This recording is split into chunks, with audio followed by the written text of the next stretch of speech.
In a hospital's neonatal ward among the many newborn babies, one stands out for her striking beauty. Years later, at an amusement park, we see that the baby has grown up. All of her friends are enchanted by how cute and charming Mona is. At school, while playing hide and seek, all the boys eagerly wait for her to finish counting, hoping to be the first one she catches. Everyone is busy taking care of Mona by making everything easy for her to handle, protect her at any cost.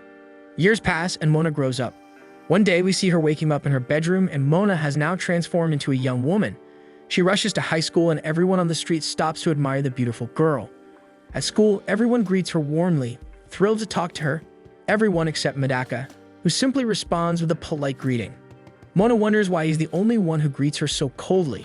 Every day, she tries to start a conversation, asking how he's adjusting to his new school since he transferred 2 weeks ago. Medaka immediately grows annoyed with her chatter as she offers to show him around the school again.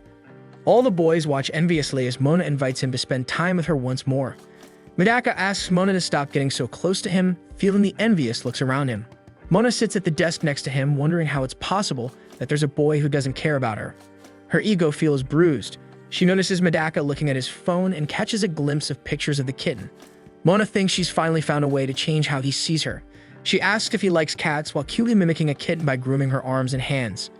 Everyone in the classroom gushes over how adorable Mona is, but the only reaction that matters to her is Medaka's. He looks at her annoyed as heck and asks her not to bother him.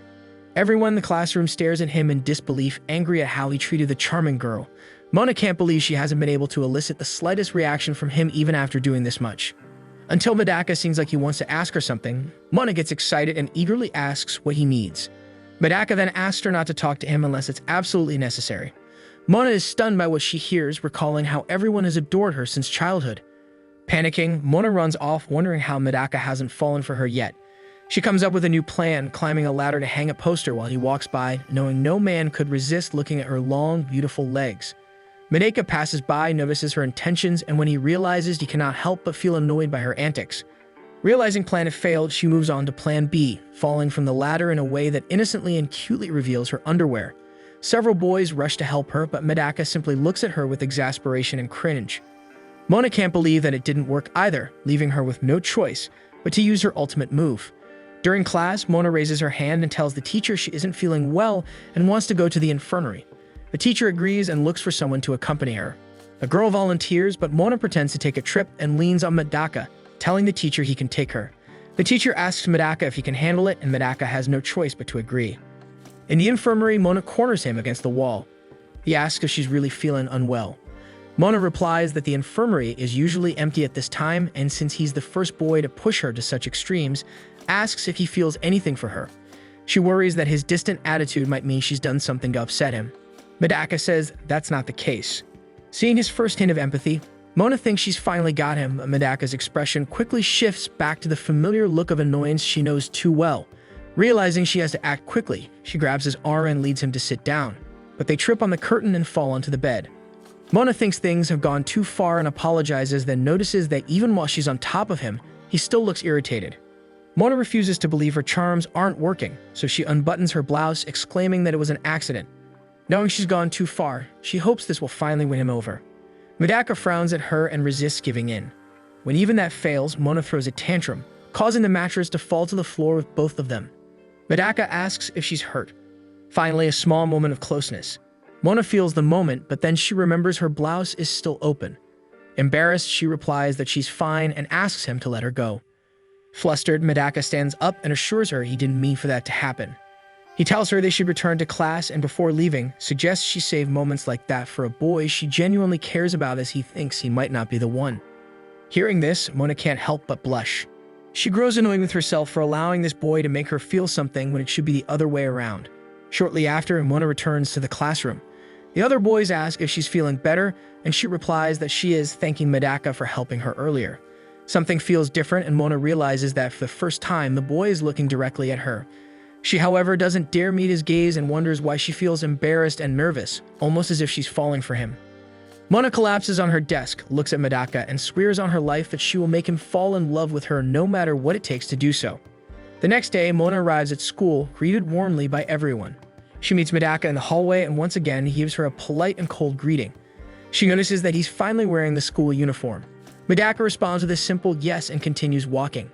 As he passes by a pair of girls in the hallway, one of them, Asahi, blushes at the sight of him but pretends nothing happened. During gym class, Mona stretches, catching the attention of all the boys who are mesmerized. However, she's only concerned with whether Medaka notices how well-toned her body is.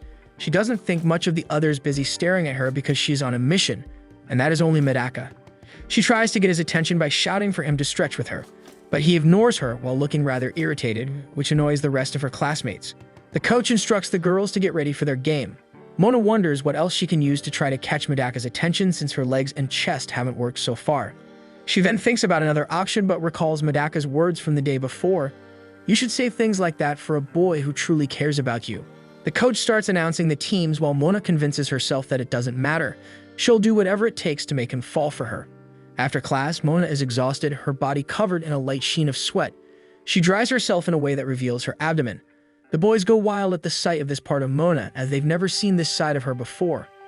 Mona is confident that her abs and her belly button will be spicy enough to make Medaka fall for her, but the boy simply turns around and walks away, muttering, "Clear mind, pure spirit." Once again, Mona has been defeated. Medaka goes to the water fountains to refresh himself, and Mona follows as if in a trance. He avoids looking at her directly, which Mona takes as a good sign. Yet something feels off, so she decides to abandon her mission and walk away. She turns on the faucet for a drink, and just as she takes a sip, Medaka looks at her, slightly blushing. He quickly averts his gaze when she notices. Mona realizes she finally has his attention.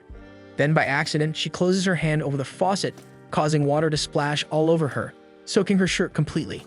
Medaka begins to shout in embarrassment at the sight, and Mona starts to scream as she realizes what's happened. She crouches down and covers herself, trying to avoid making an even bigger fool of herself in front of Medaka. But it is all a desperate act to hide her wet body from the sight of Medaka, so she doesn't have to get embarrassed by him staring at her. In a rare act of kindness, Medaka takes off his shirt and wraps it over her to hide her revealing body. Mona can't help but notice his physique and blushes. Medaka decides to head back to the gym, and Mona thanks him for his gesture. As Medaka walks away, Mona thinks to herself, now that's what showing a perfect belly peak looks like. Meanwhile, the girl hidden behind the door watches the entire scene unfold. Leaving the school, Medaka suddenly realized the shirt that he left with Mona must smell of sweat. Two boys greet him and ask if he's being too hard on Mona, pointing out that she's putting in a lot of effort to win him over and suggesting that he should be more considerate about it. Medaka decides to ignore their chatter and keeps walking, but they insist on having a civil conversation. He takes them to a park and explains that he's the heir to a feline temple and is forbidden from getting too close to girls because of his duties. He's never had a girlfriend because his village only had elderly people and goats. Also, he doesn't really understand anything about girls as he's never had the opportunity to interact with them. The boys start to understand why Medaka acts the way he does with Mona even when she tries her best to hang on to him. It's not that he's ignoring Mona intentionally. He simply doesn't know how to deal with her at all. Not just her, but all girls in general. Medaka admits that he's only ever seen girls as pretty as Mona on TV shows. Remembering all the spectacles and displays Mona has made over the past few days, he feels like he's been thrown straight into the big leagues all too easily. Unlike his village, the city is full of temptations, making it very difficult for him to stay focused on his path. The boys understand but argue it wouldn't hurt to try being a little nicer to her, no matter what happens. Medaka agrees with them but knows that if he gives in even slightly, he'll end up falling for her. He refuses to betray his faith in a girl as he has never hoped it to happen even in his wildest dreams. But then, for a moment, he imagines dating her, but he shouts to banish the impure thought and begins murmuring once again. Clear mind, pure spirit. The boys realize that this mantra helps him keep his thoughts in check. Medaka reminds himself that he transferred schools to strengthen his mind and live a life free from worldly desires. The next day, Mona gives him back his shirt, freshly washed. Medaka tells her it wasn't necessary, but Mona teasingly asks if he wants it to keep her scent. Once more, Medaka struggles to maintain his composure while facing the direct antagonist on the path to keep his faith. As soon as she arrives at school in the art room, the boys eagerly watch as Mona poses for Medaka to draw her. They continue to be enchanted by Mona, saying that she remains as charming as ever. However, Mona doesn't give a damn about them. But Medaka avoids looking at her and concentrates on his drawing board to keep impure thoughts at bay. Frustrated by his lack of attention, Mona suggests that he take advantage of her rare modeling offer and make her pose however he wants, even joking about posing without clothes. Upon hearing this, the boy next to her almost pulls out his own hair, envious of the gift Medaka is receiving. Medaka's lack of reaction annoys her, as it was just a playful joke. But Medaka continues to look at her with a certain repulsion, not giving a damn about her good mood. On the other hand, the boys from before standing next to her praise her by saying that she is indeed very funny. Confident, Mona plans to end her and Medaka's indifference through her art project, drawing each other. She devises a shameless strategy to win him over. Mona looks for seductive poses to make Medaka's heart race. She remembers when he could not look away after she got wet and came up with the perfect pose. Medaka fights off impure thoughts by concentrating on his creed, but when Mona changes her pose, the blood rushes to his head. He enters a state of extreme meditation to block out inappropriate thoughts. They begin to work and Medaka only focuses on making a good drawing. Mona doesn't understand how he can do it so calmly with her as a model. Meanwhile, a girl in class can't stop staring at Mona, leading her model to scold her for not paying attention. Mona continues posing provocatively and notices her classmates watching more intently than Medaka. She asks him what part he is drawing now. Medaka replies that he is working on her neck, making Mona feel like he is devouring her with his eyes. When she discovers that the boy is looking at that exact area, Mona starts to blush because the simple fact that he is looking at her neck already makes her start thinking about many wrong things, and as soon as that warm feeling takes over her body, Mona ends up not being able to resist. Overwhelmed, she runs to the girls' bathroom, wishing that Medaka would always look at her that way. Back in the classroom, the boys admire Medaka's detailed work and ask him what he plans to do with it. Medaka imagines various scenarios for his drawing in his head and begins to pray. Later, at the library, Medaka looks for a book for his homework, only to find Mona reaching for it. Mona jokingly comments that it must be fate and suggests they read it together. Medaka declines, hands her the book, and leaves, muttering a prayer. After all, the simple fact of touching her hand by accident leaves his mind more agitated than an earthquake. As for Mona, she stays behind him as she is trying her best to understand him. Disappointed, Mona notices that the girl from art class is still staring at her, and when she stares back at the girl, she manages to leave the library scared. Undeterred by the rejection, Mona decides to invade Medaka's personal space. While the two read the book, the boys next to them watched from afar, cursing Maka as they wished they were in his place, able to enjoy Mona's company to the fullest. As for Haruno, she continues to be obsessed with Mona and stares at her from afar again. When she sees that the girl apparently wants to tell her something, Mona doesn't understand why Haruno stays away instead of approaching her. Thinking back, she remembers that Haruno was looking at her in art class, and coincidentally, on that occasion, she was accompanied by Medaka. With this in mind, Mona deduces that Haruno is actually looking at Medaka because she has a crush on him. Feeling like she is now competing with Haruno, Mona realizes that despite spending all her time with Medaka, he doesn't even look back at her. Determined to change her strategy, she begins analyzing Haruno's behavior, convinced that Mika must like people with her profile, quiet, bookish girls. She worries if Medaka prefers girls like Haruno. After all the effort she's invested, Mona won't let anyone else take him away. Furthermore, Medaka continues to show no interest in her, so she can't waste any more time and needs to act. She is determined to show her full potential to win Medaka over. After completing her analysis, Mona starts to behave just like Haruno, even putting on glasses to fully get into character. She sits in front of him with a cup of tea and glasses, possibly over the counter, trying to project a different side of herself to see if it will make him fall for her.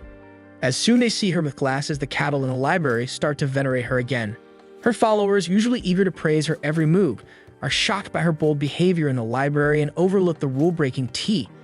Mona believes her intellectual Mona act fits perfectly with the library atmosphere and is confident that she will win Medaka's heart. Medaka notices her glasses and thinks she looks cute, but quickly looks down to avoid further thoughts. Mona notices this and taps his leg with her foot, sending shivers down his spine. Knowing that she is close to winning him over, Mona tenderly asks him what he thinks of her. Summoning divine strength, Medaka stands up and firmly asks her to stop kicking him. Once again, Mona's efforts fail and Haruno watches the scene in fascination. Mona realizes that Haruno is hopelessly in love with Medaka, making her a new rival. After that, Mona starts stalking Haruno wherever she goes, intending to better understand the girl's behavior. She quickly realizes that Haruno is very helpful, watering the school's plants and cleaning the blackboard without anyone even asking. Seeing that Haruno is genuinely a good girl, Mona decides to continue stalking her for a while longer, hoping to discover some flaws. Only then will she be sure that Haruno has no chance of winning Medaka's heart. In the locker room, Mona dismisses Haruno's virtues and focuses on her flaws to prove that she can't win over Medaka. However, when Mona sees Haruno changing and notices her well-lined figure, she realizes she is dealing with a strong competitor. Meanwhile, the other girls begin complimenting Haruno's body, expressing their jealousy. Haruno, in turn, becomes embarrassed, displaying an unusual level of modesty. Yet another quality Mona realizes she lacks. At another point, Mona vents to herself, admitting that Haruno is a much nicer and sweeter girl than she is. Since Maka is also reserved, she worries that Haruno might have an advantage over her. After all, the two seem much more compatible. Frustrated, Mona jogs on the track to let off steam, upset that Haruno has qualities she lacks. A boy approaches her to give her a book she asked for. Mona thanks him and shows some feminine affection, brightening the boy's day. She realizes that she has never spoken to Medaka like this, flattering him and expressing affection. She hatches a new plan. Medaka is resting on the school roof feeling the breeze when a handkerchief floats towards him. He catches it and Mona appears to thank him for retrieving her handkerchief. She plans to charm him so deeply that he won't realize he's fallen head over heels for her. Mona claims that she goes there to relax as well and thanks him again for catching her favorite handkerchief, mentioning how helpful he always is. She tries to tell him that she likes him, but the words don't come out. Despite having said it effortlessly just moments ago, she struggles to get the words out. The wind lifts her skirt, forcing her to hold it as she continues to try to confess her feelings. When she can't manage it, she blurts out that he disgusts her. Medaka assures her that he didn't look under her skirt, but Mona decides to postpone the conversation. The pressure mounts as she feels time running out, determined not to let Haruno win him over. A month passed and Mona hadn't progressed much in winning over Medaka at all, which frustrated her more than before. In class, elections for the festival committee are held. Students draw ballots to see who will be part of it. Medaka's ballot shows that he will not be participating, while Haruno is the first girl selected. Mona becomes the second girl selected. Haruno expresses excitement about working with Mona, who politely returns this sentiment but mentally lists all the insults she knows. After class, they meet to decide on the festival activity, considering options such as a cafe, a play, or a haunted house. Haruno asks what Mona's group did in high school. Mona replies that they had a costume cafe, which Haruno likes, imagining Mona in a cute, oversized costume. Mona immediately rejects the idea, imagining herself in a giant costume that hides her figure. As they continue to work, Mona tries to understand Haruno, realizing that they are now part of a twisted love triangle where only she is interested in making Medaka fall in love with her. However, Haruno seems absurdly happy to collaborate with her love rival, causing Mona to wonder if Haruno doesn't even see her as a worthy competitor.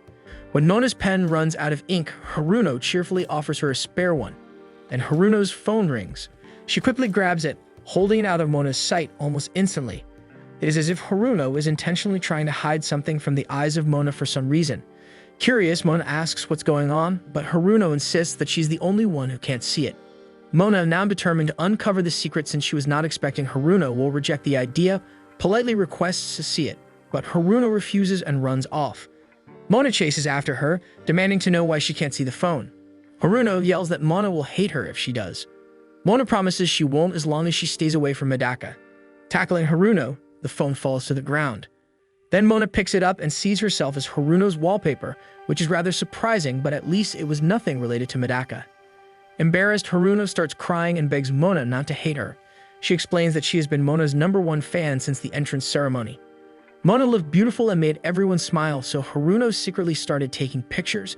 Nothing creepy, just around 300 photos. Mona realizes that Haruno isn't following Medaka but her. Haruno admits she wanted to change the wallpaper before Mona saw it to avoid seeming weird, but now it's too late. But Mona is relieved rather than being disturbed by it or something like that, since at least she is not competing with her to chase Medaka. Mona hugs her, assuring her it's okay and that she doesn't think she's strange. During the hug, Mona recalls that she confessed her feelings for Medaka during the chase. She tries to cover it up by saying she was talking about a fish named Medaka, but Haruno doesn't seem to buy it, having observed Mona closely enough to notice her changes since meeting Medaka. She offers to support Mona in winning his heart. Ironically, Mona finds it annoying when someone doesn't listen to her requests. The next day at school, the students prepare for the school's cultural festival they have been planning for a while now. While doing the work, Mona is approached by Haruno, but when she sees the girl constantly going to talk to her, Mona starts to become less helpful, answering only the basics. However, when she looks at Medaka and sees him focused only on schoolwork, even so, Mona is unable to look away from him no matter what. Realizing this, Mona is quite invested in Medaka. Haruno says she is rooting for Mona and believes that the cultural festival will be a good opportunity for her to show off to him. But upon hearing this, Mona tries to change the subject, saying once again that she doesn't like Medaka as Haruno is imagining. In this, she remembers again the moment when she asked Haruno to take her hands off Medaka and notices that this made the girl have a totally wrong idea about her. After all, Mona's only goal is just to make him fall in love with her, but she doesn't seem to know about anything that's about to happen after that. After class, Mona goes with Haruno to check out some clothes. While they choose the clothes they will wear, Haruno comments on a legend that revolves around their school's cultural festival. It is about the passage message of fate, also known as the Bridge of Love. Upon hearing this, Mona is left confused, and then Haruno calls her to the window and shows her a specific bridge.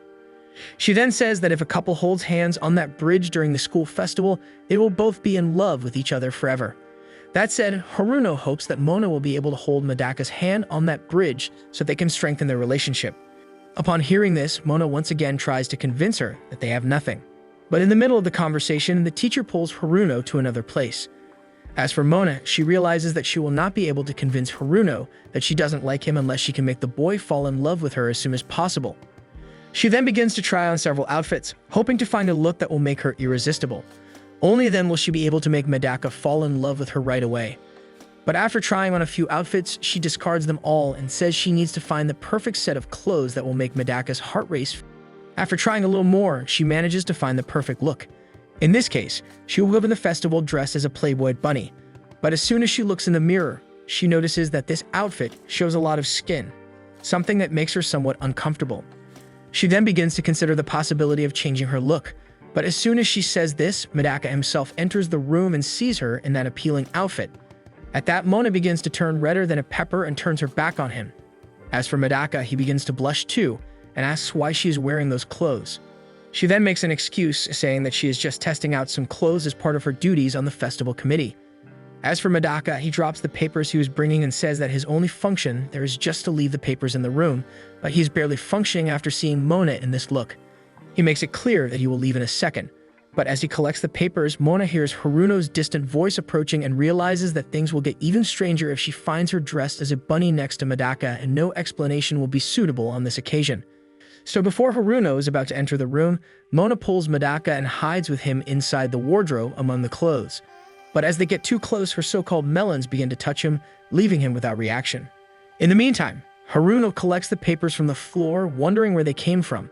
Mona, in turn, gets all tense. As she is very close to Medaka, she hopes that he is not able to feel her accelerated heartbeat.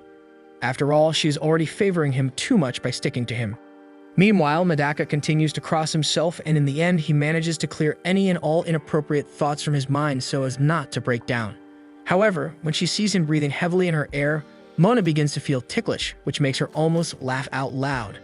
But she manages to control herself.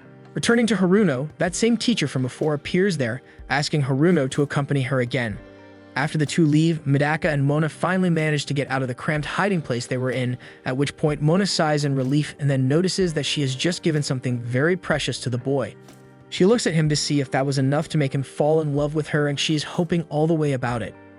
But in the end, she is as disappointed as always because her lover boy continues to keep his soul clean of worldly thoughts like passion. When she sees his reaction, she realizes that she really went too far by wearing an outfit like that because there's nothing cute about a Playboy bunny costume. On the other hand, Medaka says that she looks cute in that outfit.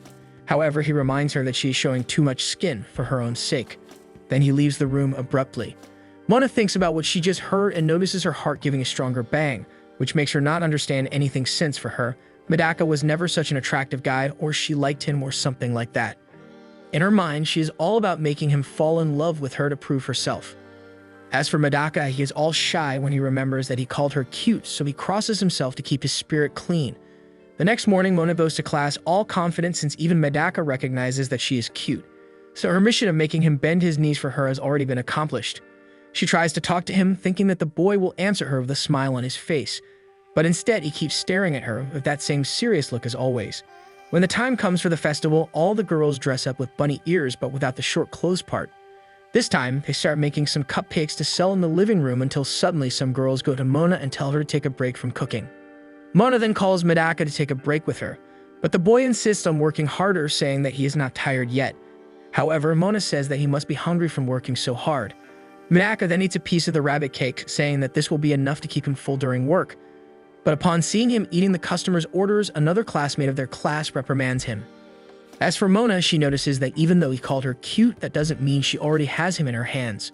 In fact, she feels like he's rejecting her even more than before since he's even stopped looking at her. At this, Mona deduces that he's just embarrassed for calling her cute out of the blue. Suddenly, Haruno comes up to them and asks the two of them to advertise the cafe outside the room to attract more customers. When passing by a haunted house-themed event, Mona is shocked and asks them to go look for clients somewhere else. But as soon as she looks at Medaka, she notices him with a look of happiness and then asks if he would like to enter the room. Medaka says that he doesn't mind entering or not. However, Mona notices by his look that the boy does, in fact, want to enter the room. With that, Mona decides to face her fear and convinces herself that there's nothing to fear. After all, the decoration of the haunted house was dumb and made by children, which makes her feel more relieved. But as soon as she enters the room and sees the costumes and makeup of the students, Mona is scared like a child and notices that the students really managed to make the room very sinister. As for Medaka, he appreciates the entire decoration of the room and also notices the cold air that the environment has, which makes the atmosphere even more frightening. At this, Mona finds it strange that Medaka is so excited even in such an environment. As they walk, Mona ends up getting her skirt caught in a grave and asks him to give her a second until she can free herself.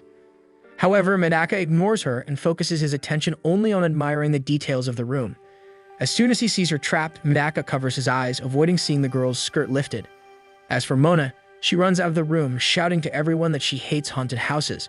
Meanwhile, Haruno stays in the kitchen, cheering for Mona, hoping that she is getting along with Medaka. As for the boys next door, they warn her that the dumplings are burning. Returning to Mona, she says that Haruno's plan to bring her closer to Medaka ended up being a disaster in the end. But in the midst of her lamentations, she cheers up again and decides to make their journey more exciting. In this case, she takes him to eat crepes together. While she eats, Medaka alerts her to the drops of cream that are stuck to her cheek. So Mona takes advantage of this moment to try to provoke him even more, asking the boy to clean the cream for her. In the middle of all this, a bird simply flies by them and steals her crepe. As for Medaka, he noticed that this favored him since it made her forget about her request earlier.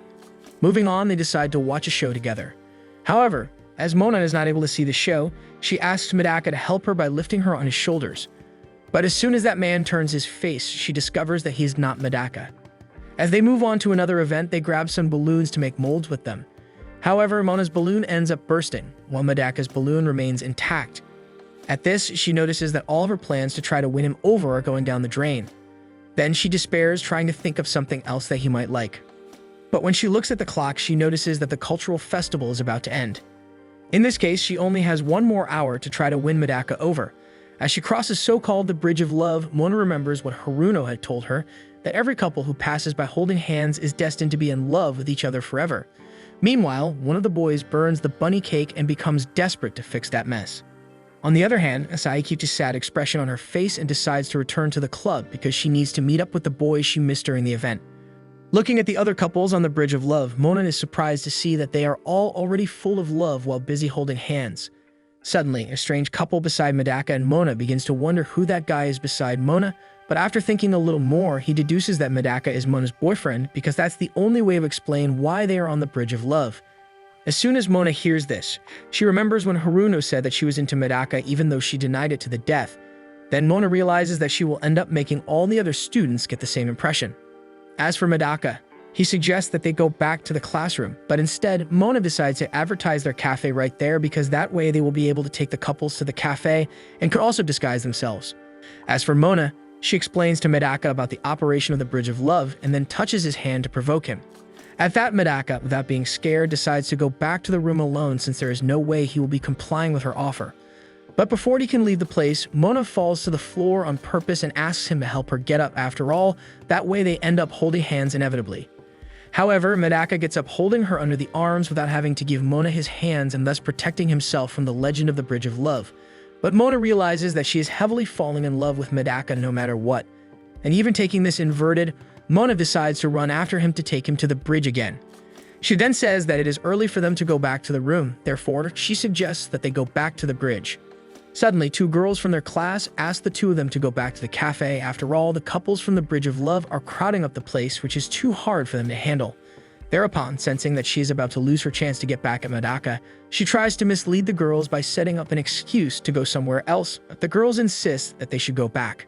Finally, upon reaching the end of the cultural festival, Mona realizes that she ended up losing her chance to drag Medaka to the Bridge of Love, so she decides to leave it for another day and go back home. Seeing Mona with a sad look on her face, Haruno notices that she couldn't fix anything with Medaka. So Haruno decides to help her again, sending Medaka and Mona to carry the desks together on the order of the committee. While they do the job, Mona keeps her gaze on the ground as she doesn't feel like she has enough energy to continue investing in Medaka, even though Haruno gave her another chance.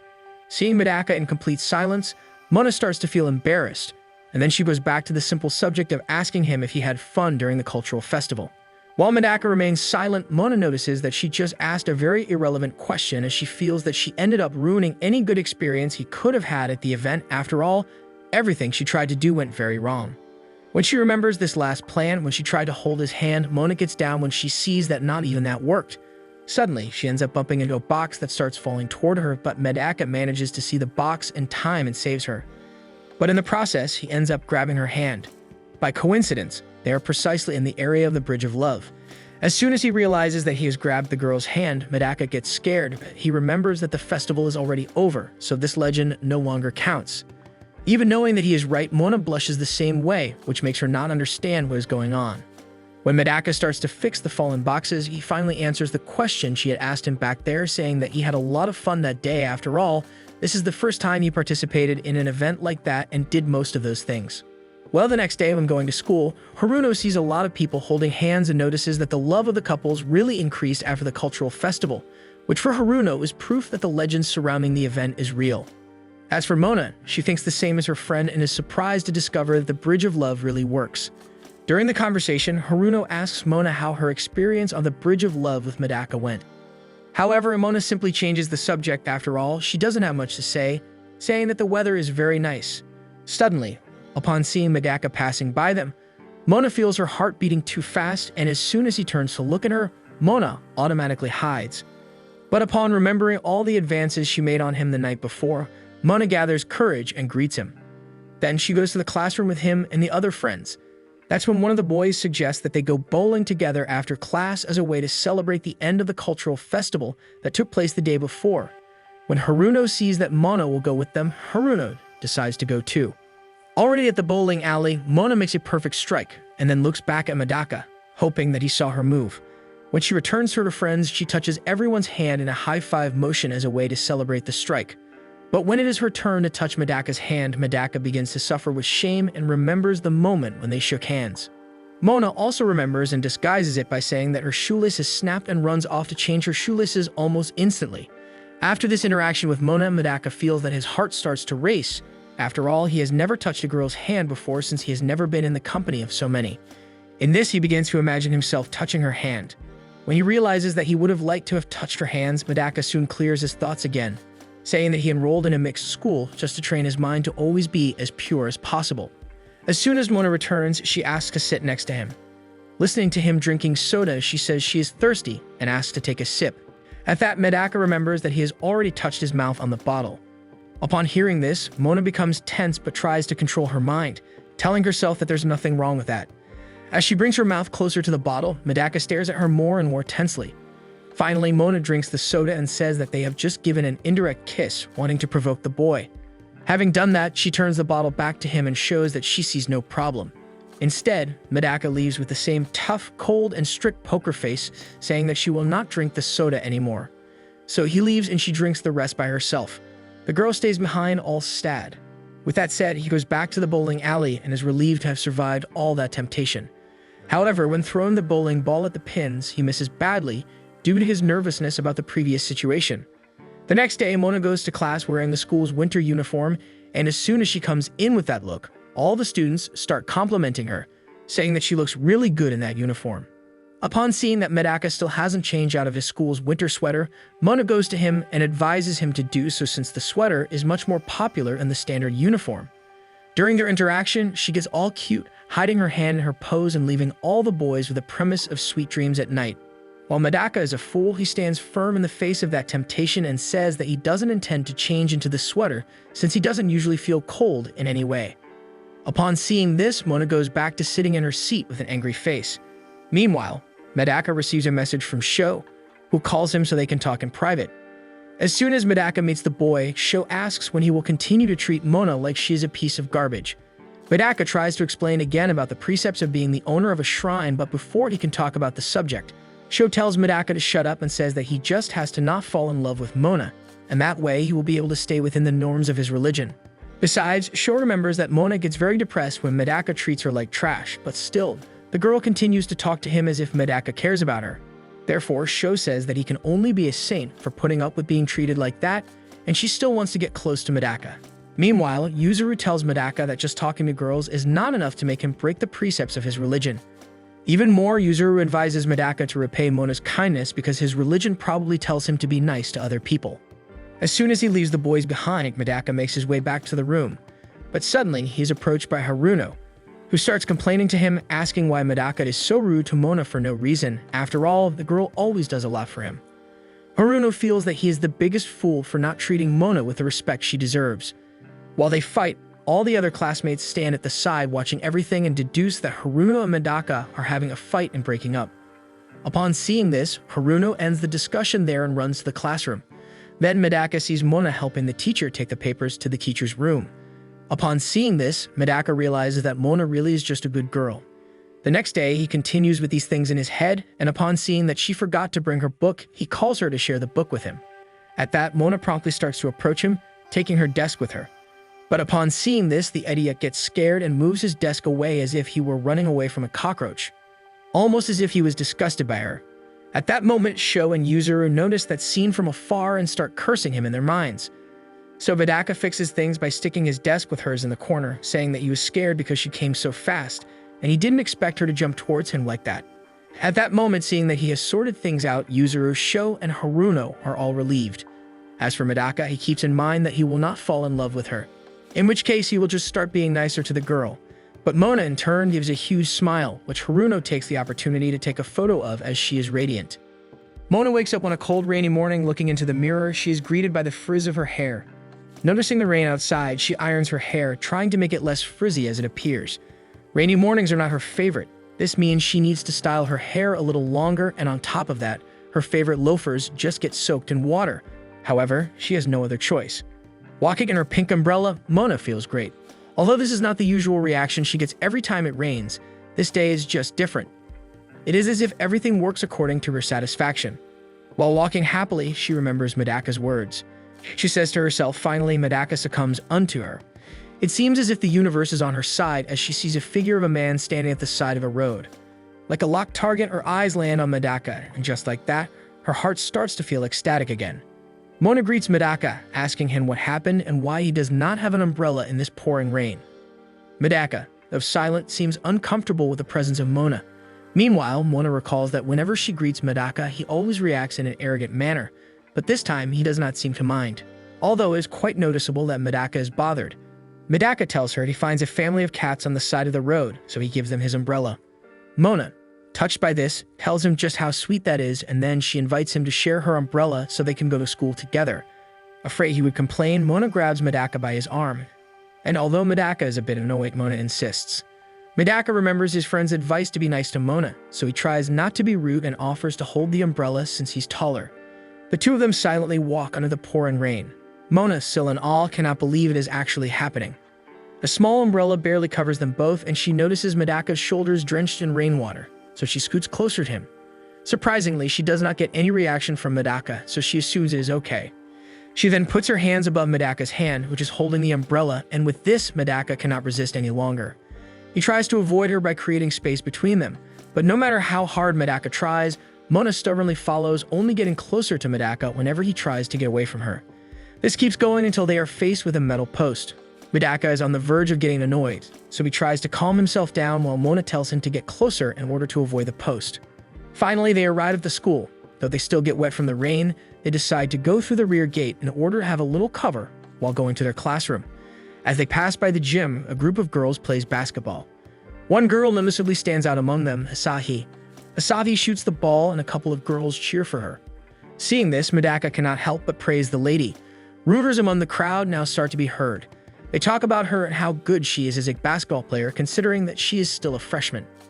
Getting distracted by the game, Mona accidentally drops her umbrella, which makes a faint sound loud enough to draw attention from the silent crowd. Due to this, even Asahi, who is currently dribbling the ball, becomes distracted. Looking at where the sound is coming from, Asahi's eyes catch Medaka. Shocked by this scene, she uncontrollably loses her balance and ends up landing on the floor face first. Meanwhile, the ball she is holding flies right in front of Mona, and as she is about to get hit, Medaka quickly takes action, placing his hand in front of Mona to save her from the ball that is about to hit her.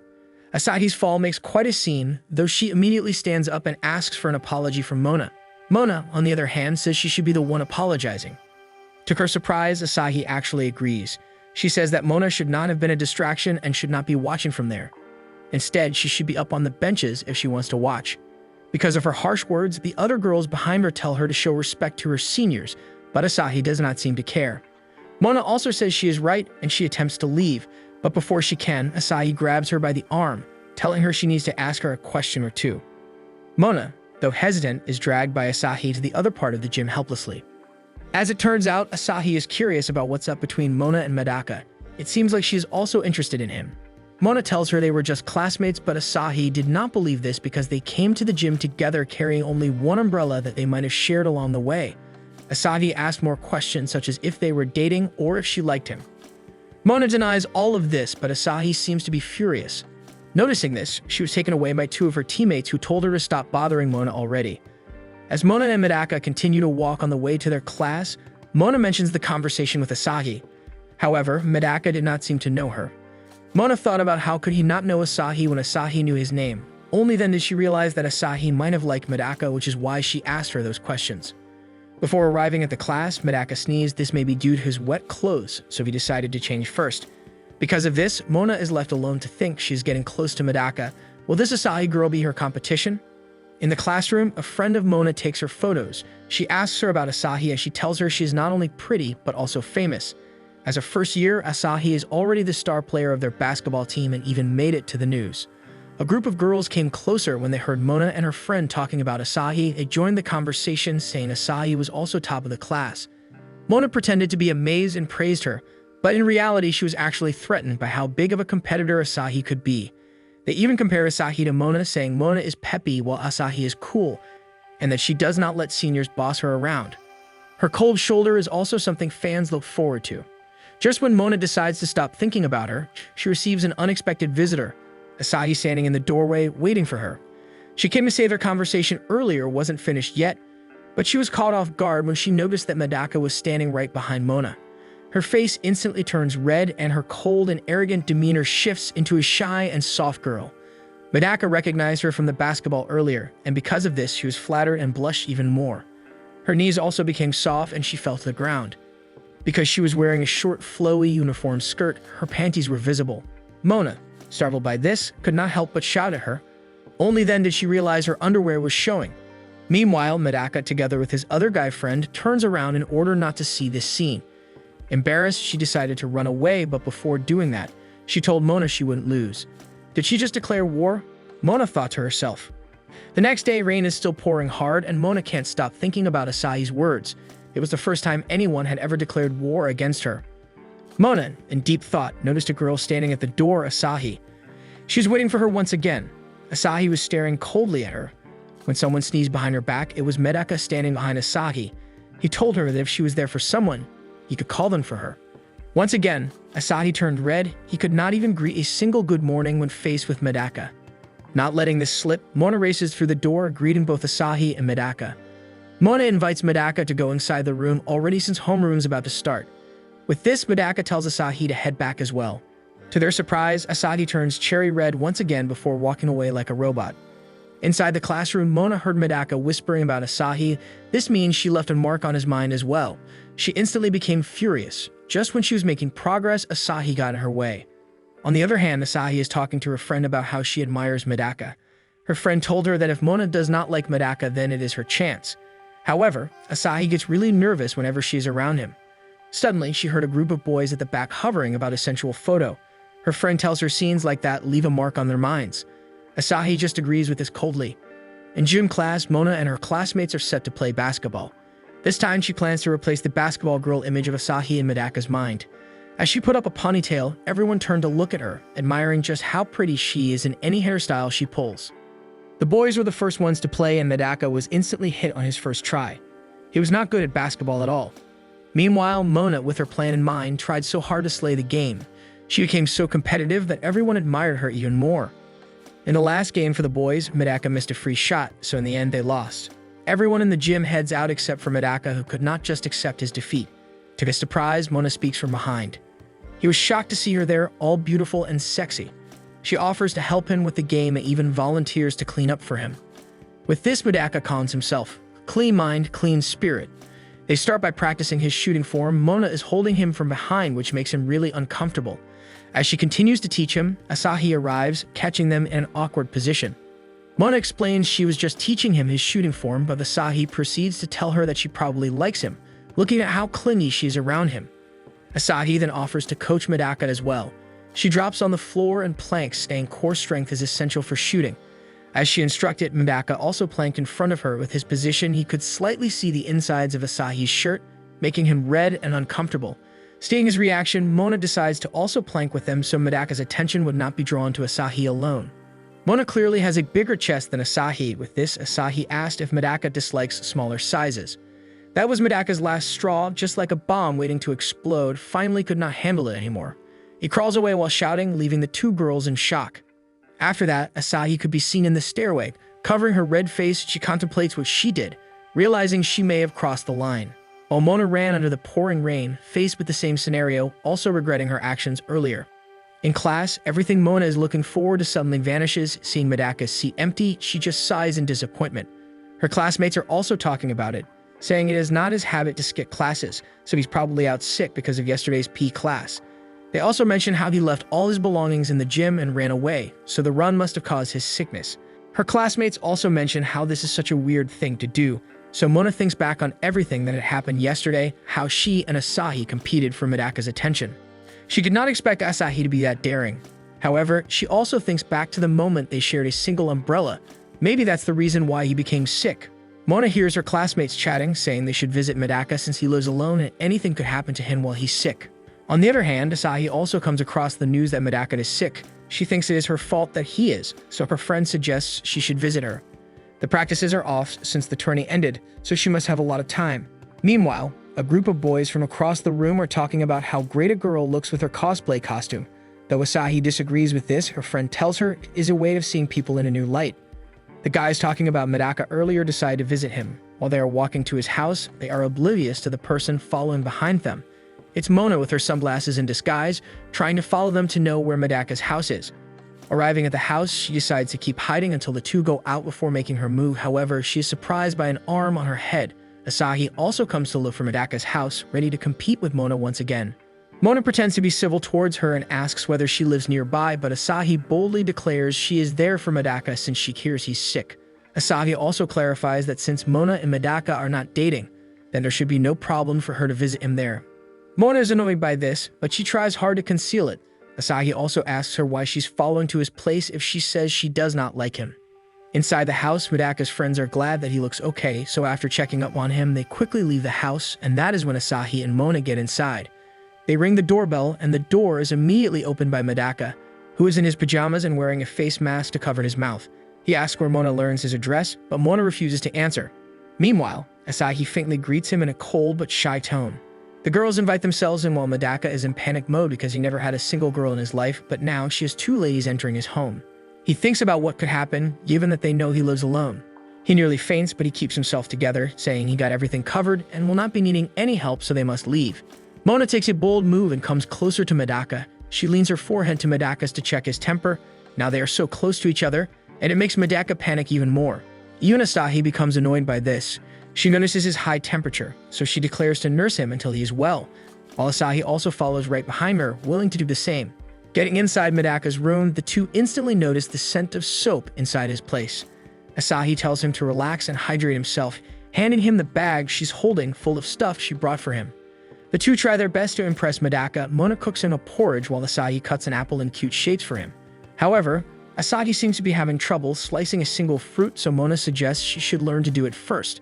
The two of them present Medaka with the most good-looking food, while Asahi thinks to herself that she must step up her game since she needs Mona's help most of the time. Mona is the first one to take action by taking a spoonful of porridge and feeding it to Medaka, but Medaka quickly refuses, saying he can do it by himself.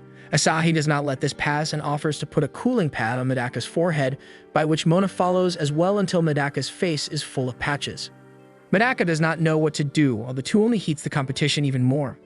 While Medaka is pulling off the cooling pads from his face, Mona comes to him with a first aid kit and a sexy nurse costume, which is so body-hugging her curves come out. Mona takes care of him in a flirtatious manner, even pulling out the thermometer from between her chest and kneeling in front of Medaka to let him see the full view. But when she is just about to check his temperature, Asahi arrives with a similar costume. Mona instantly notices it is the spare costume she brought. Asahi sits beside Medaka and examines him with her stethoscope. At this point, Mona is boiling with anger, not only because she's stealing Medaka's attention, but also because she stole her spare costume. After some time, Medaka finally falls asleep, and the two of them can rest with their competition as well. The two of them start to have a conversation, but Medaka tends to wake up even on the faintest sound, so they decide to move into the kitchen. Mona tells Asahi she's not so shy around Medaka anymore. Asahi tells her she is not over it yet, but it's different when there is a competition around. Mona asks why she's trying so hard, and Asahi does not deny the fact that the reason for this is because she likes him. Still, Mona refuses to believe that's her only reason after all. She is the queen bee of the school, so she's a tough competitor. She will not go against Mona like that if she simply likes him. Asahi answers she likes him on a deeper level, like holding hands or even kissing. She then comes to her senses and realizes she should not be talking about that with Mona, so she runs to the door and volunteers to buy drinks. Being left alone, Mona sits beside the sleeping Medaka, thinking back at what Asahi told her. She finds it impressive what people can do for love. To her surprise, Medaka suddenly wakes up and sits straight. He faces her and she asks him how he feels, but he does not answer. He just hugs her tightly and her eyes widen because of shock. Asahi, on the other hand, is walking on the road to buy some drinks. She remembers the first time she saw Medaka. Back then, she never believed in love at first sight. She did not know it could happen. But when she bumped into the most beautiful guy he has ever seen, she felt butterflies on her stomach. When he picked up the things Asahi dropped, she instantly knew she was in love. Inside the house, Medaka and Mona are still hugging, but Mona realizes Medaka is still asleep. He talks although his eyes are closed, and he is talking about someone called Tama. This startles Mona, so she puts Medaka back to his lying position on his bed. Examining his face, her gaze lands on Medaka's lips. Asahi's words echo in her mind. Asahi wants to kiss Medaka. She leans closer to the sleeping Medaka, her face getting closer and closer to his, but she gains back her senses. That is an indecent thing to do. Arriving just in time, Asahi comes in and sees the scene. She accuses Mona of jumping into Medaka's bed while she is away, but Medaka tells them to keep quiet, so they go outside to talk. Asahi is enraged as she once again accuses Mona of being in love with Medaka, even though she denies this 1,000 times already. She points out how in love she looked earlier when she was looking at Medaka. Asahi's voice becomes loud and enraged as Mona cannot hide it any longer. She tells her she just wants him to fall for her because he refuses to do so. Asahi gets it now because Mona is the most beautiful thing on campus. Everyone is falling for her, but Medaka is different. He refuses to fall for her, so she is trying her best to make him. However, Asahi still has a little doubt in her mind. She looks like she is in love with him. She realizes it could be possible that Mona hasn't realized her feelings for Medaka yet. It all starts that way, like how her feelings started for him too. Asahi stops for a while to think, then she grabs the doorknob and tells Mona to come inside and says they should leave after Medaka feels better. She also tells her she will not tell a soul about what she said, so they are even. The night falls and Medaka wakes up from his sleep. She finds a porridge and a sliced apple on her tabletop with a note coming from both Mona and Asahi. The next day, Mona is bored. She silently wishes that Medaka will come to school that day. Asahi is also sitting beside her, telling her she hopes Medaka is feeling better already. She even says her heart hurts from worrying too much about him. Mona tells her it's too early for that, so Asahi says she's just saying her thoughts for her. Asahi is already getting to Mona's nerves. The last few days, all she could do is peek through the door, but now she's getting into her mind. However, Mona refuses to drop her act and still pretends to be cute and soft toward Asahi, even though she told her to stop acting already. Two guys approach and they greet Mona. They also notice Asahi is there, so they ask what she's doing in the second year's classroom. Although Mona does not want to disclose what kind of relationship they have, Asahi tells them they went to check on Medaka yesterday together. Mona is left with no choice but to make up a story about how she bumped into Asahi along the way. Meanwhile, Sobami, who is Mona's close friend, knows Asahi is her rival when it comes to Medaka, so she's confused as to why they start acting like friends. This made her realize she wanted to be close to Mona, but she hadn't even called her by her first name yet, and now someone else is trying to steal her friendship with her. Sobami joins in the conversation while secretly giving Asahi a piercing stare when Medaka suddenly walks inside the room. His face looks pale, but he tells them he's okay, thanking them for choking on him yesterday as well. Asahi also greets him a good morning, to which he responds. Mona's eyes instantly rage because of that. Asahi then runs away once she's done greeting Medaka. Now seated, Mona cannot stop herself from frowning. Her face is red. Asahi got her all worked up and tensed. Medaka, who is sitting right beside her, wants to tell her something. However, she becomes so anxious that she just tells him she's busy looking at her phone. She does not understand why she stopped Medaka too, but now that she started it, she must go on with her act. Each time Medaka attempts to talk to her, she finds excuses to avoid him. One time, she runs away to avoid him, but only ends up bumping behind him because she ran in his circle. The impact makes her dizzy, and when she's about to run, her vision turns black and she ends up in a hospital room.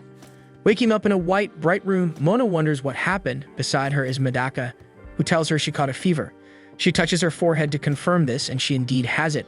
Medaka needs to go back to class, so she tells Mona to wait for the nurse. Mona thanks him for that and asks him if he carried her.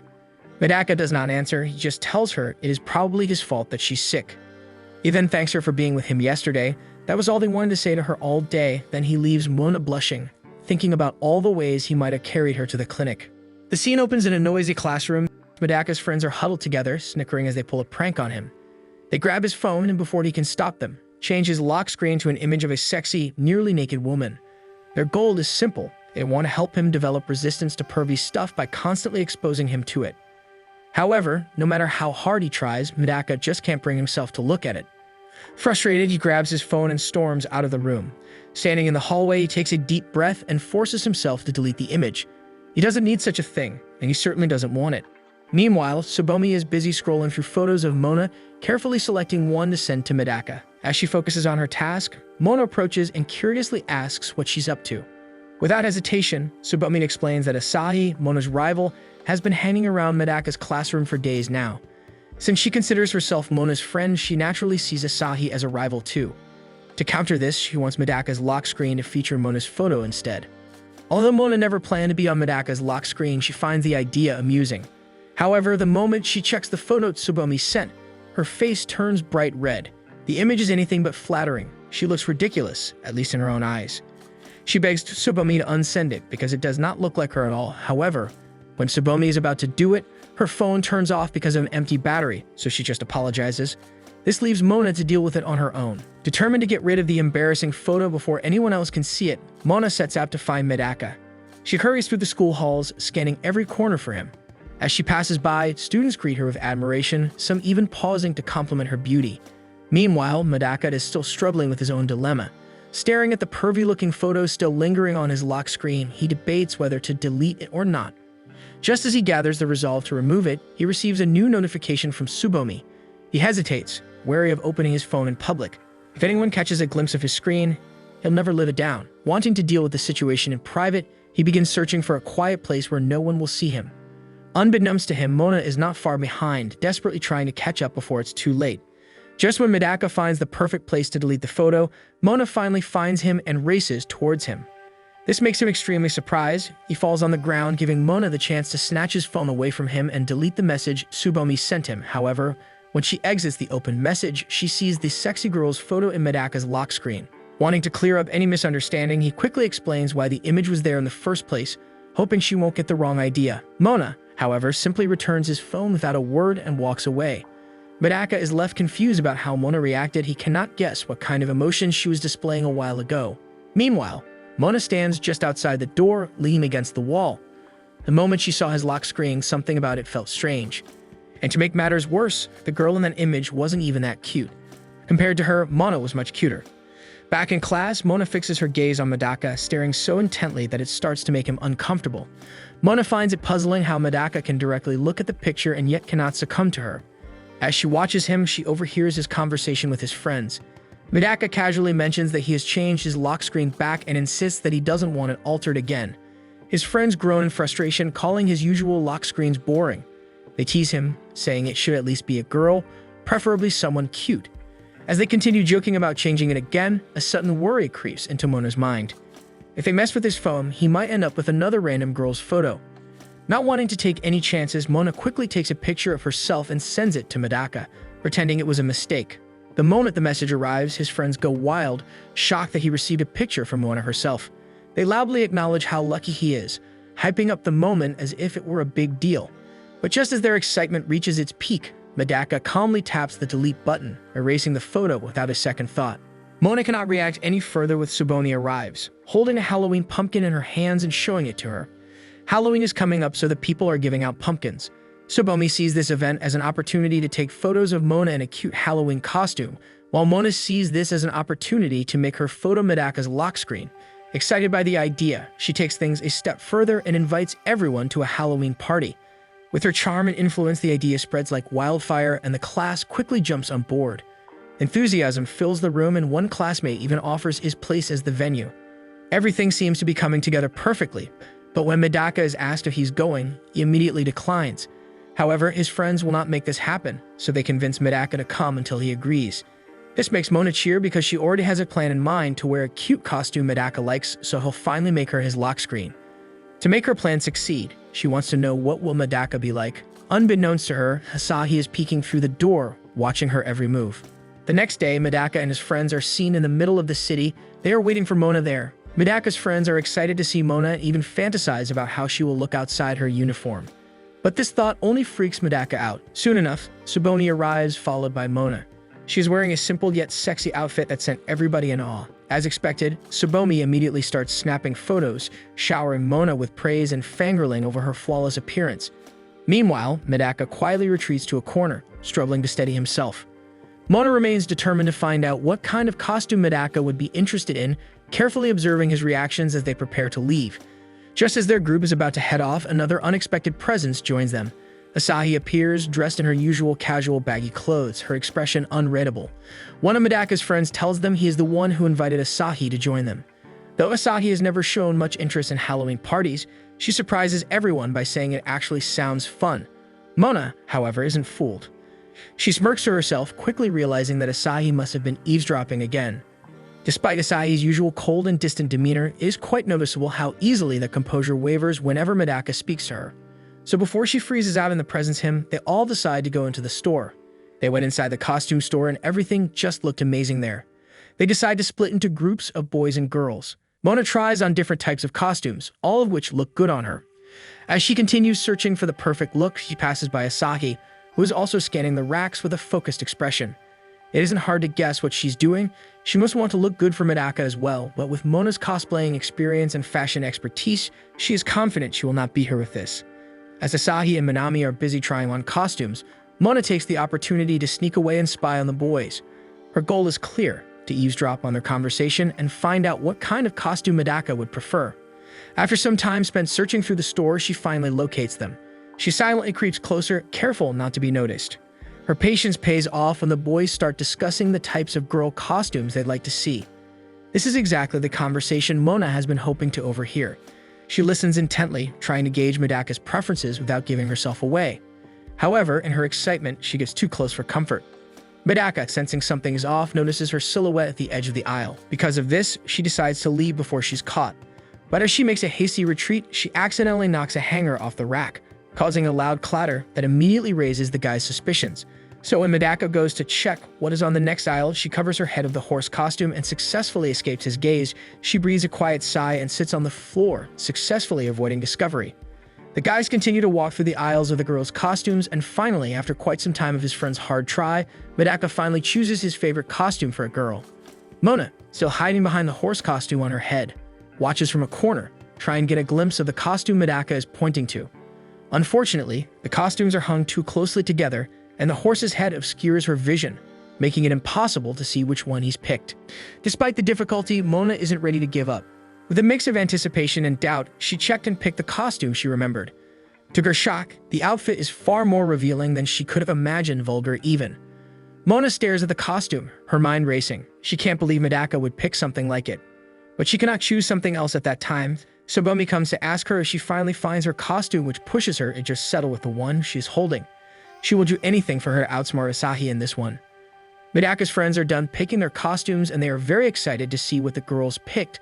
While the girls are getting ready, they talk about how Halloween parties are all about the girls' costumes, which is why they do not really pay attention to their own style. Rather, they are waiting to see what the girls got.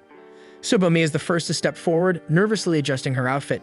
She wears a green dress that stops just above the knee, paired with delicate wings that give her the appearance of a pixie or fairy. Despite looking absolutely adorable, Tsubomi can't hide her shyness, her cheeks flushing as she stands before the group. Next up is Asahi, who confidently strides into view. She's dressed in a sleek black dress, casual yet conservative, perfectly capturing her goth style. The outfit matches her cold, stoic demeanor and makes her look effortlessly cool. Her expression is as unreadable as ever, but it's clear she owns the look. Finally, it's Mona's turn. She steps forward in her chosen costume. A mummy outfit made entirely of bandages that barely cover some parts of her body. She feels the weight of the stairs on her and the discomfort of being so exposed. Her cheeks burn with embarrassment, but she's determined to go through with it. She wants to cater to Medaka's tastes, even if it means stepping far outside her comfort zone. What Mona doesn't realize is that Medaka hadn't chosen the mummy costume at all. He had picked the one next to it, a different outfit entirely. When his friend says this, Mona can't bear it any longer, so she quickly pulls the curtains shut with frustration, attempting to explain that this isn't really her style. After the group finishes trying on costumes, the group chats outside for a bit. Mona casually explains that she was joking about the mummy outfit and plans to keep her actual costume a surprise for the party. She's the queen bee and she will not let anything stand against her plans. Mona wakes up to the sound of her phone buzzing. It's a message from Tomo, letting her know that she's currently in Tokyo. Tomo is her childhood best friend, and it has been a year and a half since they last saw each other. The thought of reuniting fills her with anticipation. Eager to catch up, Mona suggests they hang out, to which Tomo readily agrees, even offering to pick her up from school. However, Mona declines. Meanwhile, in the classroom, Medaka is talking with Yuzuru and Shu about going to karaoke. Though Yuzuru and Shu seem excited, Medaka is less enthusiastic since he is not so fond of singing. At the doorway, Asahi silently peeks inside, trying to catch a glimpse of Medaka, admiring him from afar.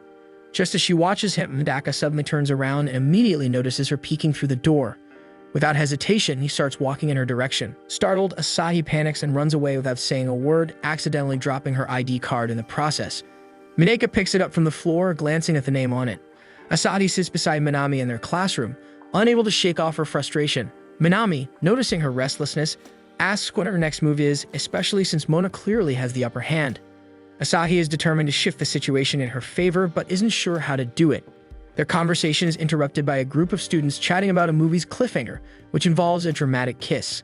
This gives Minami a bold idea. Asahi should take Medaka's lips by force. That way, he won't be able to ignore her. Before Asahi can react to the ridiculous suggestion, Medaka suddenly appears at the doorway, specifically looking for her. Asahi freezes in shock, but Medaka simply holds up her ID card and returns it to her. She didn't even realize she had dropped it until now. As he turns to leave, Minami quickly stops him, asking about his plans for lunch. She declares that Asahi will treat him as a thank you for returning the ID. Asahi hesitates at Minami's scheme, but ultimately decides to go along with it. Minami gives her an encouraging push, whispering that this is her chance. She should go for a kiss or two. Though unsure, Medaka agrees. After all, it's just lunch. Meanwhile, Mona and Tsubame are eating together in the cafeteria. Noticing Mona is in a good mood today, Tsubame asks what's up. Mona opens up about how her childhood best friend is in Tokyo and they are hanging out later. Mona can't wait to see her, but also can't help but wonder why she's in Tokyo when she has classes she needs to attend. Asahi and Medaka are having lunch together, sitting side by side on a bench. Medaka casually eats his sandwich, appearing relaxed, while Asahi, on the other hand, is anything but.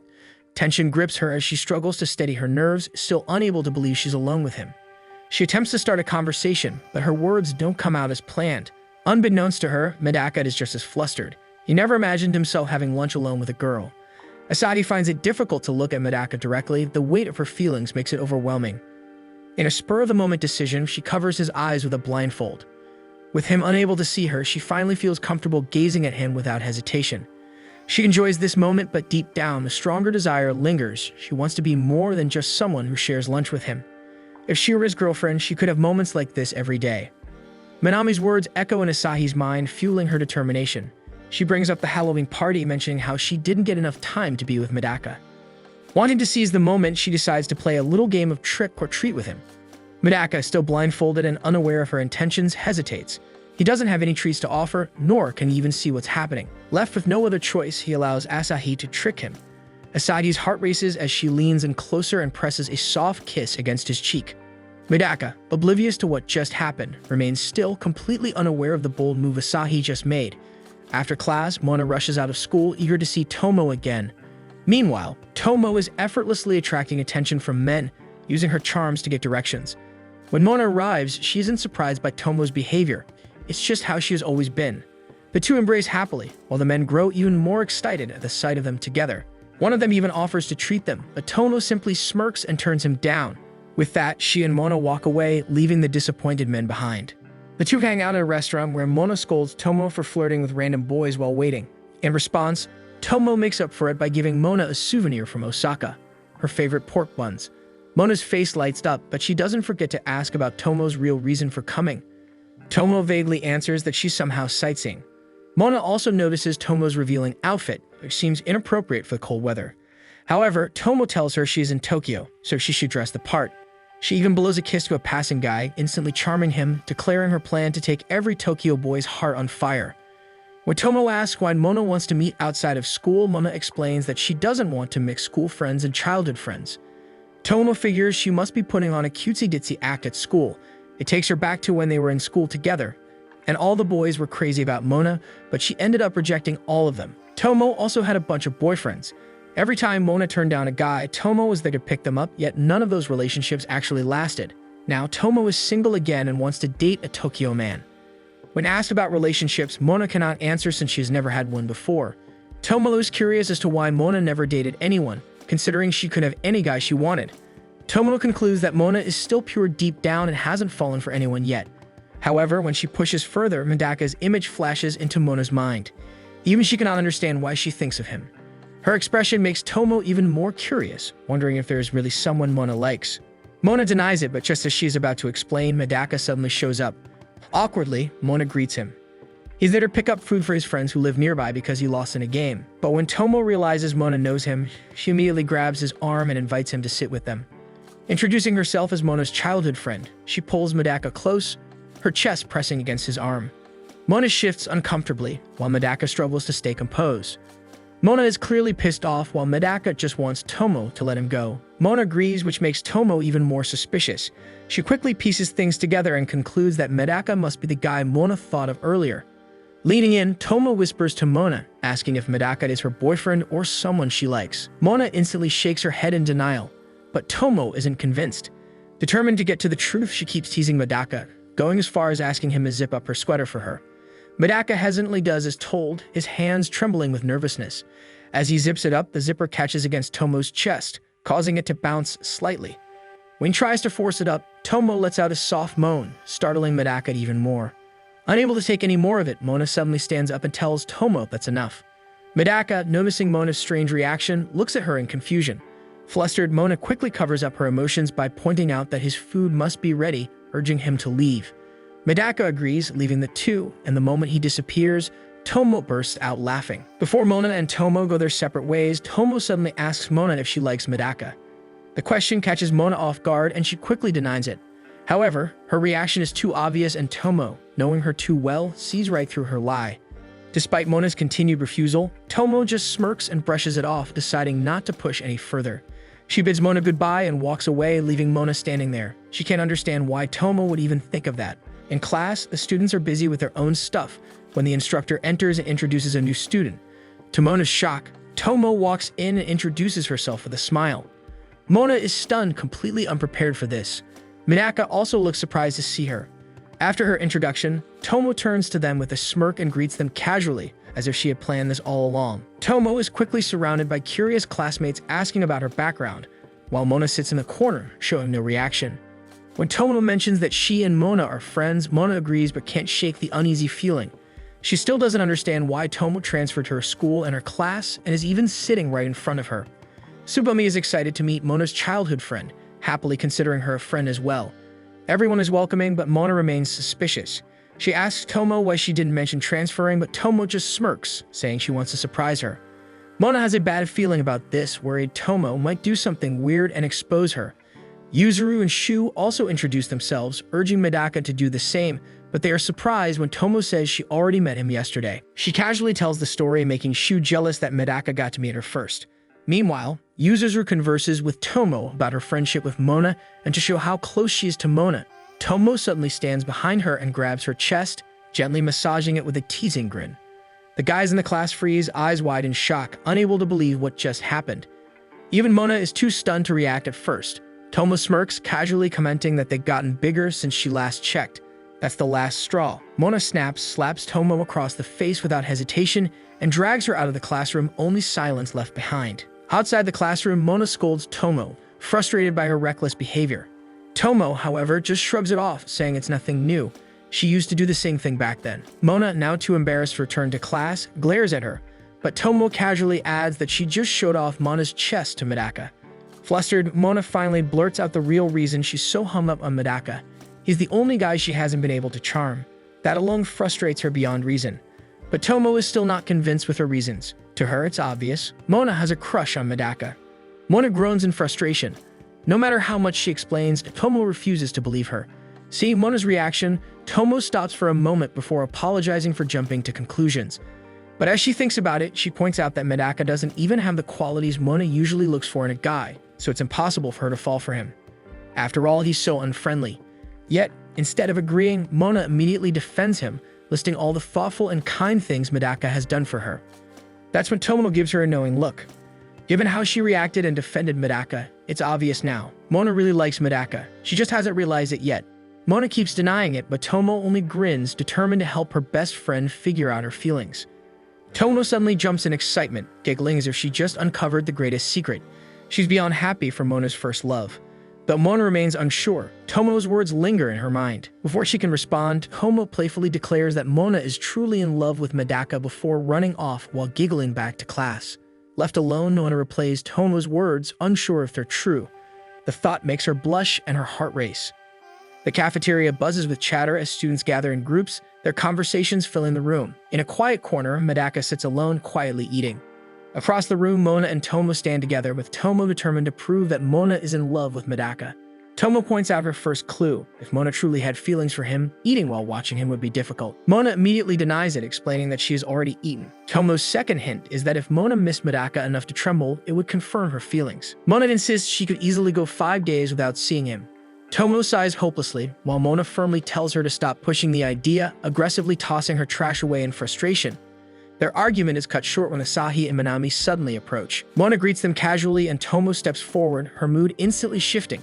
Spotting that they're first-year students, Tomo excitedly pulls them into a tight embrace. Asahi quickly shrugs Tomo's arm off her shoulder, brushing away the contact as if it physically bothered her. She sternly tells Tomo she dislikes being overly familiar with people she's just met. Unfazed, Tomo takes this as a challenge and hugs her even tighter, finding Asahi's cold demeanor surprisingly endearing. Mona is too focused on Tomo and Asahi to notice that Minami has been watching her intently. Curious, Mona asks if Minami is Asahi's friend. Without hesitation, Minami introduces herself, still observing Mona closely. In Minami's mind, she silently concludes that Asahi will have to step up her game. Mona looks effortlessly stunning from every angle. Remembering their purpose for approaching, Minami reminds Asahi that they have something important to discuss with Mona. Snapping back to focus, Asahi shoves Tomo away. Without warning, Asahi grabs Mona's hand and drags her away, leaving Tomo behind. In a secluded area of the campus, Asahi pulls Mona aside for a private conversation. Initially, she inquires about Tomo, but the conversation takes a turn when Asahi unexpectedly confesses that she gave Medaka a kiss during lunch. Mona is left stunned, unable to respond. Unbeknownst to them, Tomo is hidden nearby, eavesdropping on their conversation. As she walks away, she spots Tomo lurking nearby. Unbothered, she continues walking as if nothing had happened, showing no concern for the secret now exposed. Tomo quietly observes Mona, still frozen in shock. While she knows Medaka is popular with girls, she fixates on the difference between Asahi's words, gave him a kiss, and simply kissed. The phrasing has two different meanings. Meanwhile, Mona remains motionless, Asahi's words replaying in her head. Confused by her own emotions, she clutches her chest tightly, unable to make sense of the sudden ache inside her. From a distance, Tomo watches closely, her suspicions confirmed. Mona's reaction proves her feelings for Medaka are real. Smiling to herself, Tomo realizes this might be exactly what Mona needs to finally accept her own emotions. Tomo steps out from her hiding spot, suggesting they throw a welcome party to celebrate her arrival. She even proposes inviting Medaka and the girls they met earlier. That night, Mona relaxes in her bathtub, reflecting on Tomo's earlier suggestion. She dismisses the idea that Tomo is plotting something. After all, there are bigger problems to focus on. A sudden realization hits. If Asahi kissed him, it's almost like they're dating. Outraged, Mona splashes water in frustration, venting her annoyance. Yet she pauses. Asahi never mentioned they were together, and the wording, gave him a kiss rather than kissed, makes Mona suspect it may have been one-sided. The thought excites her, and she gleefully kicks her feet, momentarily thrilled. Still, confusion clouds her excitement, reminding herself that her only goal is to charm Medaka, not date him. Mona tries to brush off her feelings. She convinces herself that Asahi can have him if she wants, and she has plenty of admirers to keep her distracted. Yet when she imagines Medaka and Asahi as a couple, her frustration boils over. Unable to explain her own feelings, Mona submerges her face in the water, annoyed and unsettled. At Marimo Station, Yuzuru, Shu, Sobami, Asahi, and Minami gather, waiting for Medaka, Tomo, and Mona. When Mona finally arrives, she looks visibly drained. Sobami asks about her condition, but Mona brushes it off, acting as though she's fine. In reality, she hasn't slept a wink. Exhausted yet determined, she pushed herself to show up, her main goal being to prevent Asahi from getting too close to Medaka again. Asahi notices Mona's worn-out state, recalling that she never clarified the kiss had only been on the cheek, not the lips. Despite this, Asahi feels confident. This is her chance to seize the moment, knowing Medaka will be there soon. Not long after, Tomo arrives with Medaka greeting everyone cheerfully. Medaka follows with a casual good morning, surprising both Mona and Asahi. Yuzuru and Shu rush over to Medaka, curious about why he's with Tomo. Medaka explains they simply cross paths on the way. Meanwhile, Mona unknowingly finds her gaze lingering on Medaka's lips. Realizing what she's doing, she quickly shakes her head, trying to clear her mind and dismiss the unsettling thought. In an instant, Asahi rushes to Medaka, greeting him with a good morning. Mona, watching from a distance, refuses to be left behind. Without hesitation, she hurries over as well, greeting Medaka with a forced cheerfulness. The tension crackles between them as Mona and Asahi lock eyes in a silent yet intense standoff. Nearby, Minami and Tomo observe the brewing tension, each quietly rooting for their respective friend. Tomo, determined to support Mona, refuses to let her best friend's first love slip away so easily. With determination, Tomo raises her voice, calling for everyone's attention. She proudly announces their destination, the theme park, known as the birthplace of many romances. The group lines up at the entrance of the theme park. Everyone talks animatedly about the park, sharing nostalgic memories and embracing their inner child. Medaka quietly observes the vibrant surroundings, taking in every detail with curious eyes. Meanwhile, Mona feels none of the excitement her friends seem to share. Her focus sharpens on Asahi, who appears ready to make her move. To make matters worse, Minami's persistent gaze lingers on her. At the same time, Tomo's oddly suspicious behavior catches her attention. As she anxiously watches everyone, her gaze inevitably returns to Medaka's lips. Frustrated, she shakes her head, trying to dismiss the thought. Sobami, noticing Mona's flustered state, asks if something's wrong, but Mona quickly brushes it off with a forced smile, insisting she's fine. Minami is the first to suggest they ride the roller coaster, and everyone agrees. As they line up, Yuzuru and Shu propose splitting into pairs. Seizing the moment, Asahi claims she's scared and asks to sit with Medaka. Not willing to let her have that chance, Mona also insists she's scared, though she's equally unprepared to sit with Medaka herself. Caught between her conflicting feelings, Mona struggles to decide. Tsubame offers to sit with Mona, but Yuzuru pulls her away, placing his arm over her shoulders as they walk off together, a moment he's clearly been waiting for. Shu volunteers to sit with Asahi, but Minami quickly intervenes, inviting Shu to sit with her instead. With the pairings decided, it seems Mona is left with Tomo, while Asahi secures her seat next to Medaka. However, noticing Mona's frustration, Tomo refuses to let her friend lose so easily. Out of nowhere, Tomo cries out, clutching her knees and claiming they're buckling from fear, but doesn't want Mona to go alone. She then leans toward Medaka, suggesting he ride twice to keep Mona company. Although hesitant, Medaka agrees, leaving Asahi irritated. As Medaka and Asahi board the ride first, Tomo beams with pride, satisfied with her clever intervention to help her friend. Medaka and Asahi take the front row on the roller coaster, with Asahi claiming it's better for her to see where they're going. Medaka grips the safety bar tightly, clearly uneasy with the ride. As it starts moving, Asahi suddenly grabs his hand, insisting it will calm her nerves. Medaka, startled, freezes at her unexpected move, but Asahi persists, saying her heart might burst otherwise. As the roller coaster climbs to its peak, Medaka's heart pounds uncontrollably. He's unsure whether it's the looming drop or the warmth of Asahi's hand that's making him so anxious. Just before the drop, Asahi reveals she's not actually afraid of heights. The next moment, as the coaster plummets, she raises their joined hands in the air, yelling that it's more fun this way. Their group's collective screams echo across the park. Down below, Tomo and Mona watch the ride. Tomo notices Mona's restless fidgeting and points it out, though Mona stubbornly denies being bothered. Soon after, Medaka and Asahi exit the ride, and Asahi's cheerful mood is hard to ignore. Mona's irritation spikes when Yuzuru and Shu tease Medaka about holding Asahi's hand. Medaka attempts to explain himself, but Mona's patience is already thin. Seeing Asahi so pleased with herself only fuels her frustration, leaving Mona more agitated than before. As Tomo nudges Mona toward Medaka, she insists it's their turn to ride. Mona and Medaka take their seats in the front row, the air between them awkwardly quiet. Determined to keep things casual, Mona attempts small talk, asking Medaka about his first ride. His vague response leaves her convinced he must have enjoyed it, yet Medaka is merely masking his emotions. He's too distracted by how stunning Mona looks to focus on anything else. Mona's thoughts drift to Asahi's recent actions, The memory of Asahi holding Medaka's hand nags at her, but mimicking the same move feels pointless. Unable to suppress her curiosity, she bluntly asks if Medaka has feelings for Asahi.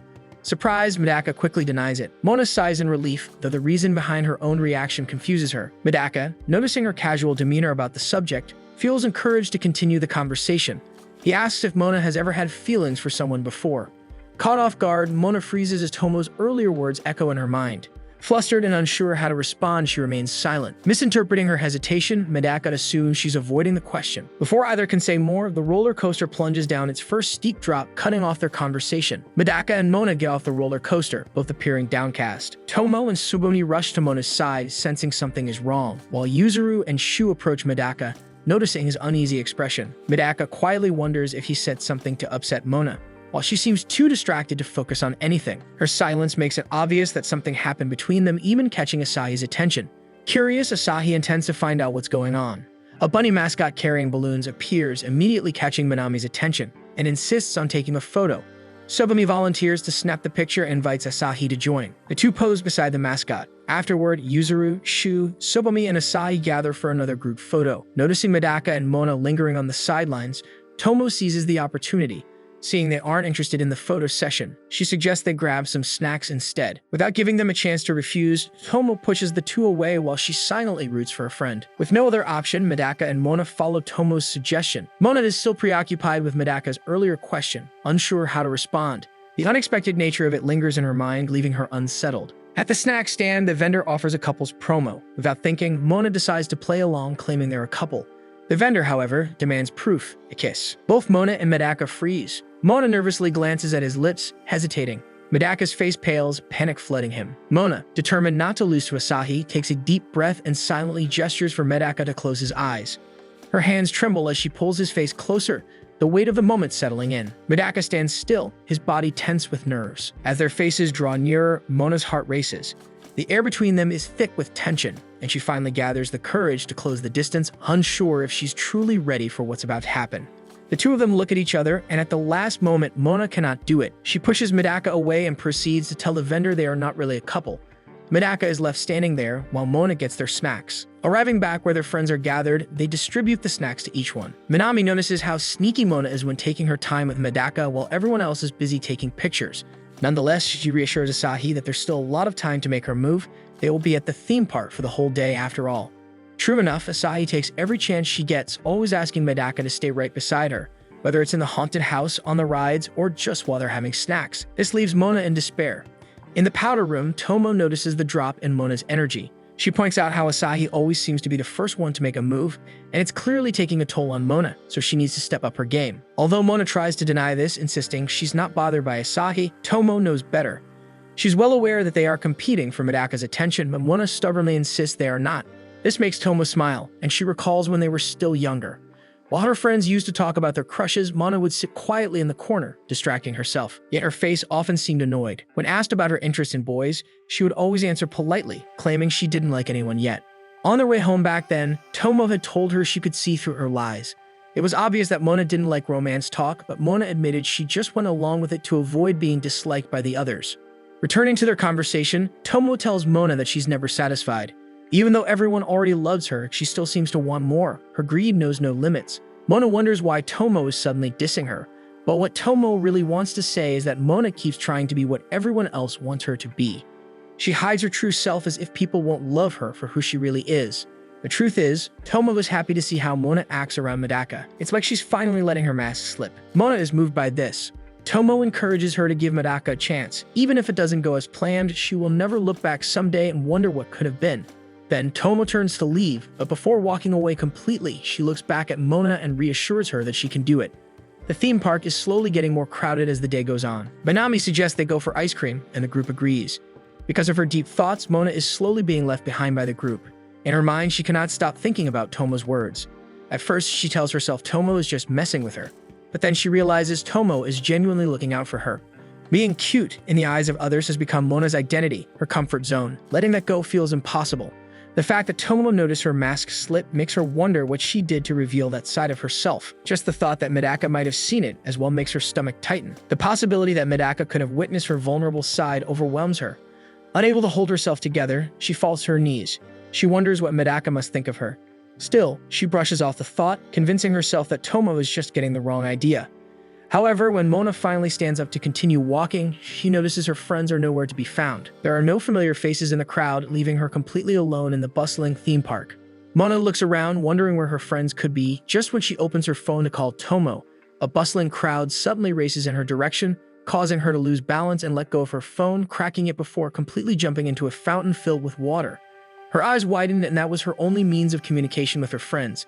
When she picks up her phone, it's completely dead. Hopeless, she sits down, hoping her friends will find her somehow. The theme park grows busier as crowds continue to flow through the walkways. While Mona waits for her friends, two guys approach her. Their tone and body language suggest bad intentions, which unsettles her. Meanwhile, Tomo has been trying to reach Mona for some time, growing increasingly worried as her calls go unanswered and her messages remain unread. The rest of their friends also attempt to contact her, but none of them succeed. Deciding they can't waste any more time, they split up to search for her before the growing crowd makes things harder. Shu chooses to stay behind and wait as he's too busy with his ice cream to even bother. Tsubomi and Yuzuru decide to team up and search together.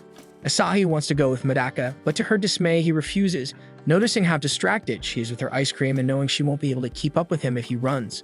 With that, Tomo tells Asahi and Minami to stay behind and finish eating instead. Asahi gets frustrated at this and even scolds Minami for getting double scoops. Meanwhile, the two guys bothering Mona become increasingly pushy. They invite her to explore the park with them. And though Mona declines politely, they continue insisting. One of them grabs her wrist and forces her to stand, his grip tightening as his hand moves to her shoulder. Annoyance rises within Mona, first because of Asahi, then her broken phone, and now these strangers refusing to leave her alone. Before panic can fully set in, a voice suddenly calls to them from the back. To her relief, it's Medaka. The two guys turn to face him, and Mona feels immediate comfort at the sight. Medaka's expression is serious and firm as he tells them to let go of her. The two guys follow, and Mona instantly embraces Medaka. When the guys demand to know who he is, Mona quickly claims that Medaka is her boyfriend. Although skeptical at first, the two men eventually back down, intimidated by Medaka's cold and sharp expression. Once they leave, Mona finally exhales, the tension leaving her body. Only then does she realize her hands are gripping tightly onto Medaka's arm, her body pressed close to his. Embarrassed, she steps back and apologizes, her face burning with heat. Medaka asks if she's alright, and her flushed face deepens.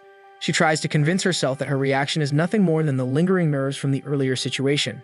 After regaining her composure, Mona asks where the others are. Medaka explains that their friends had split up to search for her, but he can still reach them by phone. Mona informs him that her phone had fallen into the fountain earlier, which is why she couldn't respond. Medaka finds the situation absurd, but when he takes out his phone to make a call, a sudden rush of people brushes past him.